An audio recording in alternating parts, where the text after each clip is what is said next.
तो welcome to MS class. आज के इस वीडियो में पढ़ने वाले हैं 12th क्लास हिंदी का ये काव्य खंड 8 होगा और इस काव्य खंड का नाम होगा उषा, जिसके रचयिता या तो लेखक शमशेर बहादुर सिंह है। तो इस वीडियो के माध्यम से हम लोग यदि अच्छे से इसको पढ़ लिए ना तो हमें नहीं लगता आपके बोर्ड में ऐसा एक भी पंक्ति रह जाएगा जिसका आप भाव अर्थ सही से ना कर पाए। ना ही तो ऑब्जेक्टिव का झेल रहेगा, ना ही तो सब्जेक्टिव का झेल रहेगा।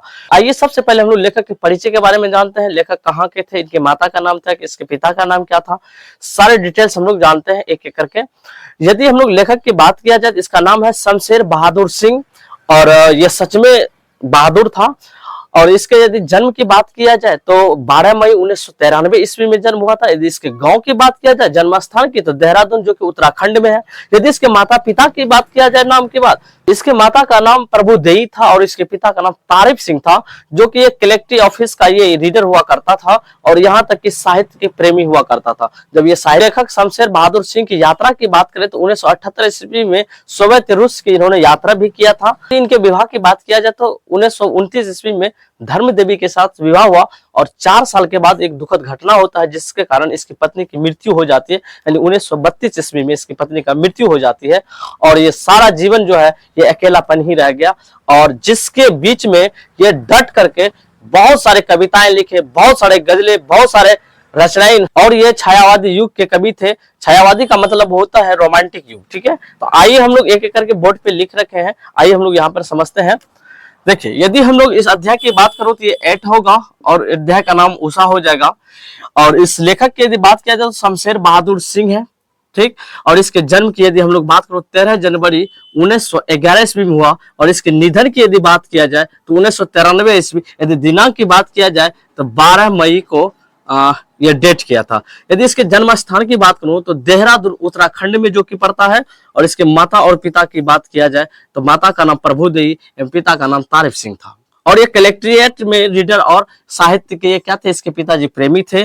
और इसके यदि शिक्षा की बात किया जाए तो 1928 में यह हाई स्कूल का मैट्रिक किया था और 1931 ईस्वी में इन्होंने इंटर किया था और 1933 ईस्वी में इन्होंने बीए किया था, जो कि वो कहां से किया था, वो इलाहाबाद से किया था।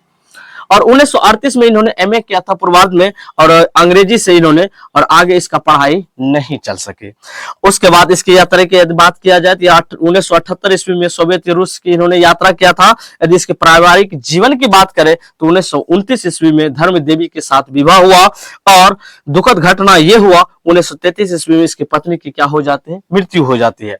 फिर ये पारिवारिक विहीन और अनिश्चित जीवन को इन्होंने क्या किया, बिता दिया। यदि इसकी वृत्तियों की बात किया जाए तो एक रूपाव था, कहानी था, माया था, नया साहित्य, नया पथ एवं मनोहर कहानियां का ये संपादन का कार्य से ये जुड़े हुए रहे।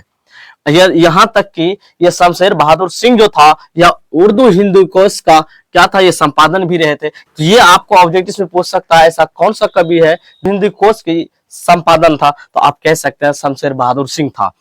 और 1981 से लेकर के 1985 तक में यह प्रेमचंद सृजन पीठ विक्रम विश्वविद्यालय उज्जैन होगा, उज्जैन के ये क्या रहे, ये अध्यक्ष भी रहे। और इनकी कृतियों की यदि बात किया जाए 1932 से लेकर के 33 में इन्होंने लिखना क्या कर दिया था, प्रारंभ कर दिया था, शुरू कर दिया था। और दूसरा शतक तो 1951 ईस्वी में, कुछ कविताएं 1959 ईस्वी में, उसके बाद कुछ और कविताएं 1961 में, चुका भी नहीं हूं मैं, या 1975 ईस्वी में लिखा था। इतने पास अपने इसको लिखा था 1980 में, उदिता 1980 में, और बात बोलेगी 1981 में, और कल तुझसे होड़ है मेरी 1982 में। और इसके अलावा छूटी हुई, बिखरी हुई, कहीं बहुत दूर से सुन रहा हूं, और सुकून की तलाश, ये क्या है, गजलें हैं।